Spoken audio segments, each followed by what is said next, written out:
उड़ने वाली चुड़ैल। बहुत साल पहले की बात है। जंगलों के बीच एक बरगद का पेड़ था। उस बरगद के पेड़ पे एक झूला लगा हुआ था। उसी गांव में ममता नाम की एक औरत अपनी बेटी संगीता के साथ रहती थी।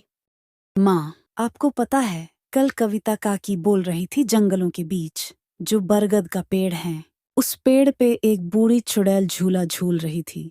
माँ, क्या सच में उस बरगद के पेड़ पे चुड़ैल झूला झूलती है? नहीं बेटा, ऐसा कुछ नहीं है। कोई चुड़ैल नहीं होती है। और वो कविता तो पागल है, कुछ भी बोलती रहती है। तुम उसकी बातों पे ध्यान मत दो। ठीक है माँ। संगीता के मन में ये सारी बातें बैठ जाती हैं और संगीता अपने मन में बोलती हैं, क्या सच में चुड़ैलें होती हैं और उस बरगद के पेड़ पे झूला झूलती हैं?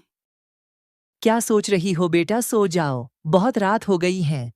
माँ, बस सोने ही जा रही हूँ। अगली सुबह संगीता, बाजार जाके तुम शाम के लिए कुछ सब्जियां ले आना।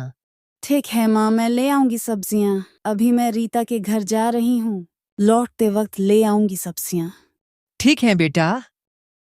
संगीता अपने घर से निकलकर जंगल की तरफ चली जाती हैं और बरगद के पेड़ के पास जाके बोलती हैं, क्या सच में इस झूले पे चुड़ैल झूला झूलती हैं? तभी वहां से जोर जोर से हंसने की आवाज आती है। नादान लड़की, तू यहाँ क्या कर रही है? तुझे पता नहीं है क्या, इस जंगल में आना सख्त मना है। ये मेरा जंगल है, यहाँ मेरी मर्जी के बिना एक पत्ता भी नहीं हिलता है। मैं तो बस ये देखने आई थी कि क्या यहाँ सच में चुड़ैल झूला झूलती है, लेकिन तुम तो यहाँ दिख ही नहीं रही हो। फिर ये जंगल तुम्हारा कैसे हुआ?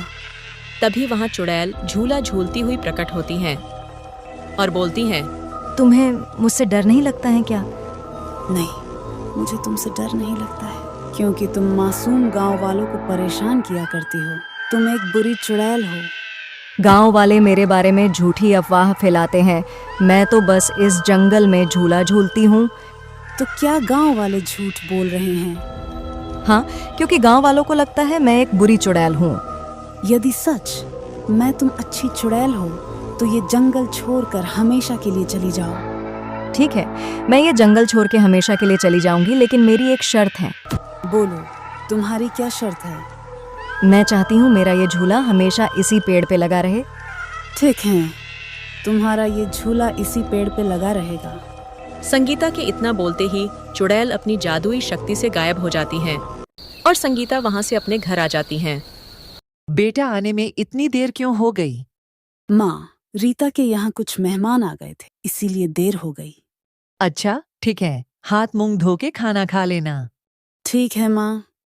संगीता अपने मन में बोलती हैं, अब गांव वाले जंगल के उस रास्ते से बिना डरे आ जा सकेंगे और वो लोग खुशी खुशी रहेंगे। ये सब उस अच्छी चुड़ैल के वजह से हुआ है। धन्यवाद अच्छी चुड़ैल।